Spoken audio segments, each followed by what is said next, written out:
Welcome. Today we're stepping into the clinic, and I'm going to be your sports cardiologist. We're looking at a truly fascinating case study on how exercise actually transforms the aging heart. We're going to explore the remarkable physiological adaptations that happen when we actively push back against the standard trajectory of aging. We'll be using real medical literature and clinical data to understand exactly what's going on inside the chest of a highly conditioned master athlete. All right, let's just dive right into this patient's chart. Here's our roadmap for today: the aging heart myth, decoding resting heart rate, sedentary versus active aging, the hybrid master's athlete, rewiring the heart pacemaker, and finally, evaluating cardiovascular resilience. Let's get to it. Starting off with Section 1, the aging heart myth. To really understand this clinical review, we've got to clear up a massive misconception right out of the gate about what happens to our pulse as the decades roll by. So, does your resting heart rate inherently speed up as you get older? It's a super common assumption. People think, hey, I'm getting older, my system is weakening, so my heart has to beat faster just to keep up. But is that actually true? A lot of folks just accept this as a fact of life as they hit their 50s and 60s. While actually, no way. The reality is that your resting pulse doesn't just automatically speed up with normal aging. What really happens is your maximum achievable heart rate drops. Why? Because the heart muscle becomes a bit less responsive to adrenaline, what we call decreased beta-adrenergic responsiveness. So, if you're seeing a high resting heart rate in your older years, that's not just normal aging. That's a huge red flag that the cardiovascular system is under distress. Okay, moving on to Section 2, decoding resting heart rate. Let's establish exactly why your baseline pulse is literally one of the most powerful diagnostic tools we have in preventative cardiology. To put this into perspective, look at this massive 25-year study. We're talking about nearly 700,000 Norwegian and Taiwanese individuals, and it revealed something absolutely incredible. Your resting heart rate is a profound predictor of your longevity. This isn't just some tiny sample size. This is a mountain of epidemiological data proving that the baseline speed of your heart is a direct window into your long-term health trajectory. Let's actually break those numbers down. Get this. For adults in their 20s to 50s, having an elevated resting heart rate above 80 beats per minute is actually a better predictor of all-cause mortality than having high blood pressure. A normal range for healthy, active adults is right around 50 to 70. But if you're chilling in the 40 to 50 range and you don't have any pathological symptoms, you've officially entered the realm of the highly trained athlete. You're in a state of just remarkable physiological efficiency. Which brings us to Section 3, sedentary versus active aging. You see, the daily choices we make literally compound over decades, and by the time we hit 60, they result in two vastly different anatomical realities.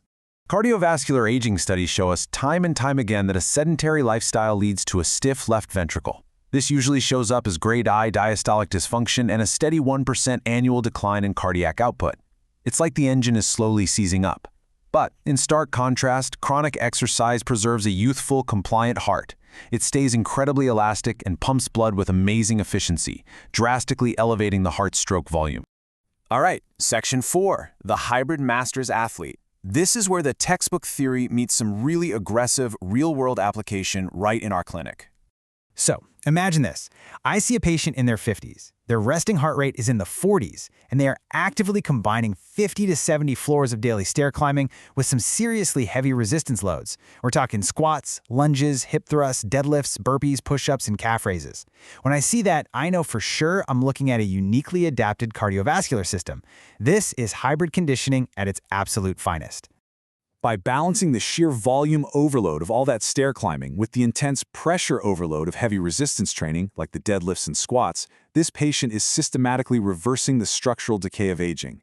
It's a dual stimulus approach. It forces the heart to become incredibly elastic so it can handle the blood volume, while simultaneously becoming powerfully thick enough to push against the pressure resistance. It's a profound state of physiological preservation.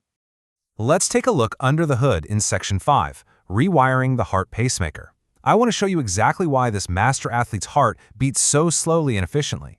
For the longest time, we kind of assumed this slow rate was just due to high vagal or parasympathetic nerve tone. Basically, we thought the brain was just telling the heart to chill out and relax more. But modern electrophysiological research, it shows something completely different. It actually stems from a physical rewiring of the sinoatrial node right in the right atrium. The heart is literally restructuring its own spark plug. Here's how it works. Repetitive long-term exercise structurally downregulates the HCN4 channels. This reduces the density of what scientists playfully call the funny current. Now, this inward depolarizing current acts as the pacemaker's membrane clock. So by downregulating these channels, the heart inherently slows down its own pacemaking frequency. It's a genius way for the body to conserve energy and reduce oxygen demand while at rest.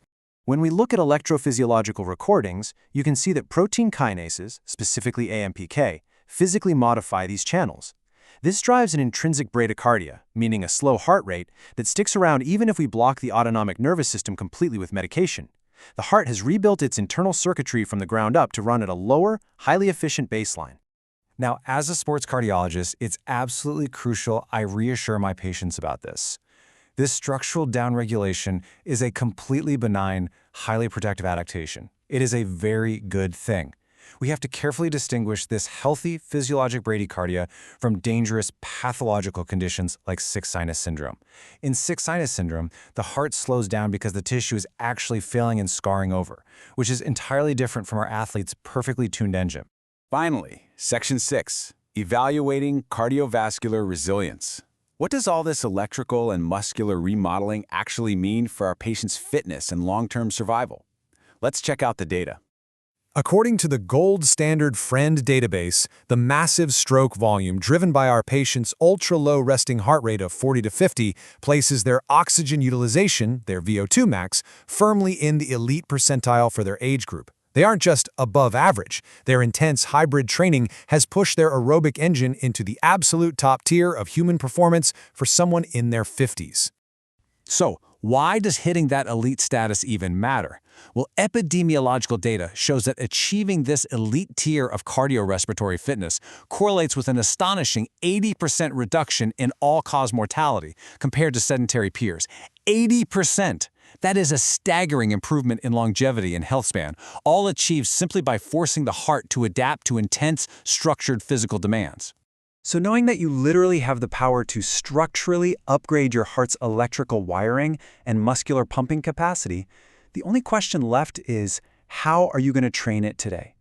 Your heart is physically rebuilding itself every single day based on the demands you place on it. Are you sending it the right signals?